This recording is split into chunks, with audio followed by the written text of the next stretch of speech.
Ίσως, μετά από αυτή την ομιλία, να υπάρξει περισσότερη καλοσύνη στον κόσμο μας, συμβάλλοντας στην εξάλειψη των γλωσσικών φραγμών και, ουσιαστικά, στην επίλυση ενός από τα παλαιότερα προβλήματα της ανθρωπότητας. Ας κοιτάξουμε πέρα από το όχημα έκφρασής μας και ας αδράξουμε το παρόν. Συμφωνείτε μαζί μου? No, don't worry. My accent is not actually that bad. What you just heard was my mother tongue, Greek. Most of you here will therefore not have understood my language. And I would like for you to take a moment to reflect about how that made you feel.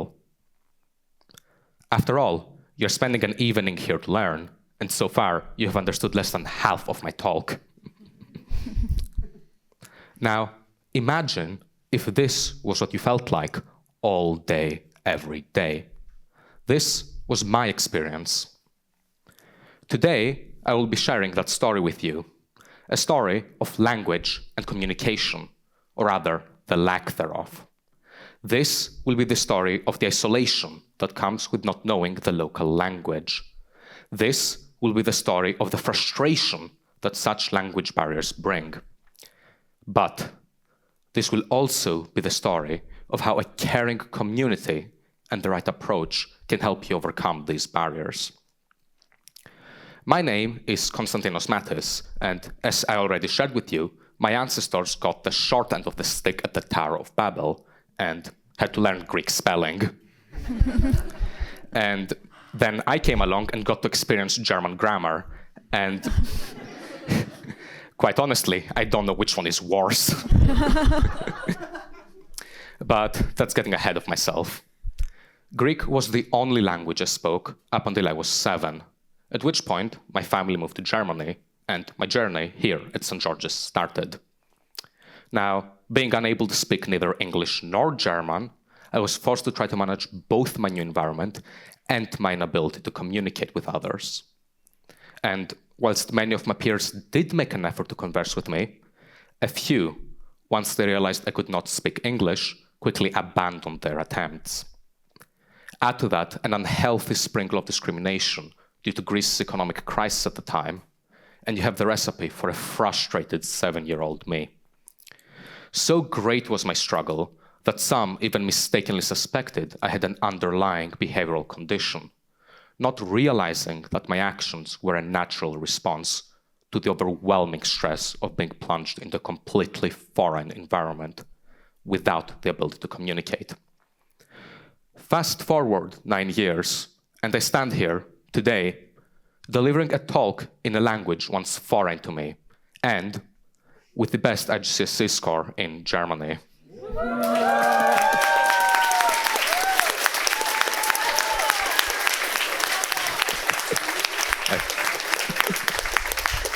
Now, I actually got a bit more than that after moderation, so I don't want you getting the wrong idea about me.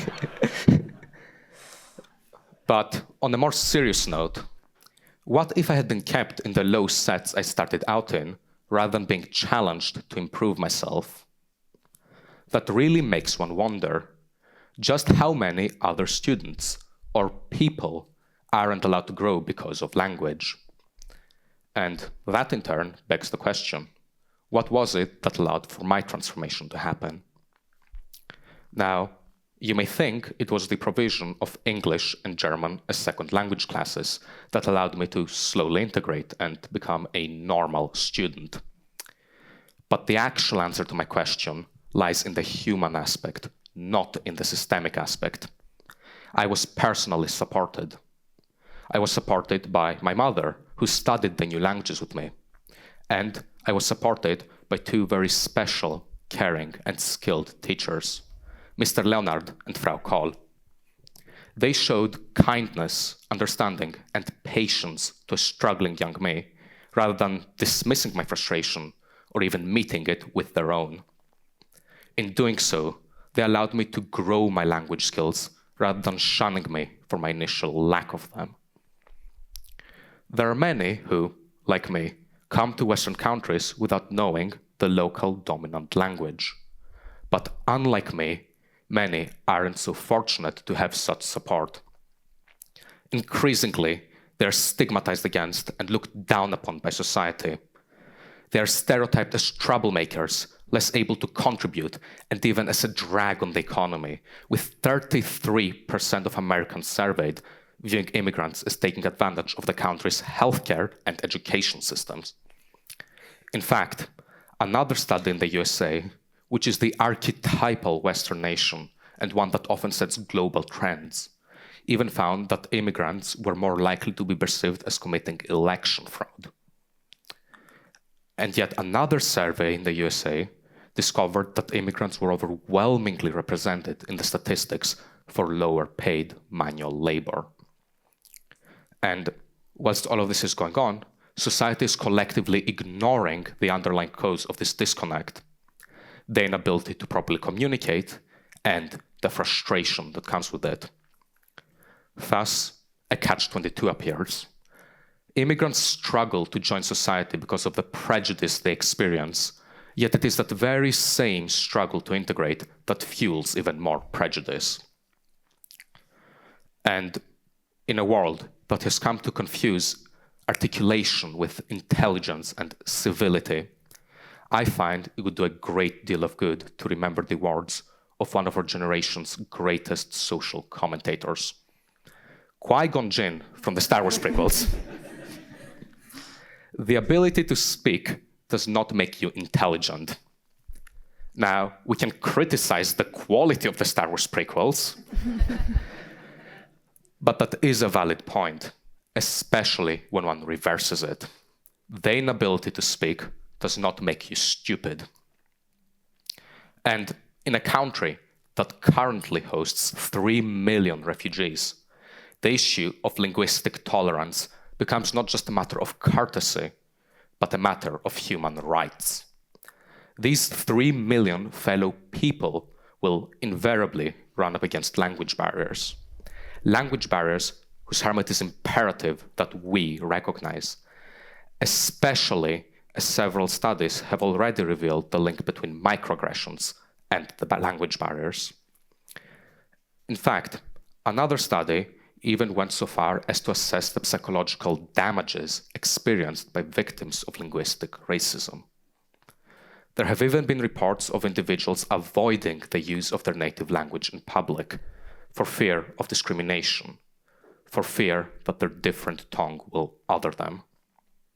So threatening is linguistic intolerance that it raises the question, should there not be linguistic human rights? Should it not be a right to freely learn and use a language without fear of discrimination?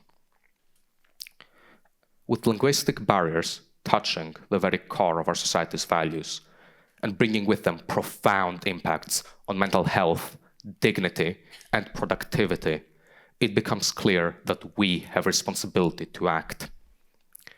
Whether you are a manager, an educator, a parent, a student, anyone in fact, treating those struggling to communicate with kindness rather than frustration and prejudice can mean a world of difference to them, making a difficult time in their lives easier and smoothing their transition into a new environment. Next time we meet someone struggling with language, let's let them make mistakes through which they can learn. Let's let them finally voice their own perspectives and experiences, rather than masking their personality with their own assumptions. In doing so, they might be spared from forcefully subsuming their identity in the rush to learn the new language, much like I had done. And now is the time to embrace this. With Germany already having the world's second largest immigrant population and countless global conflicts set to displace even more refugees, language barriers will become even more frequent in our daily lives, and our handling of them even more important. Let's take a page out of my old teacher's book. By showing kindness rather than frustration, we can curb the vilification of foreigners, taking wind out of right-wing extremists' sails. To finish, I want to circle back to my opening point. Back then, my Greek was largely incomprehensible to you, much like my life experiences. But now, after walking through my path in life and seeing the effects of language barriers, you will have come to fully understand my message. Maybe, just maybe, there will be more kindness in our world after this talk, helping to neutralize language barriers and, fundamentally, to solve one of society's oldest problems, one that has been around ever since the Tower of Babel. Don't let the invention of language keep separating us. Let's lift the veil of language and embrace the now. Thank you.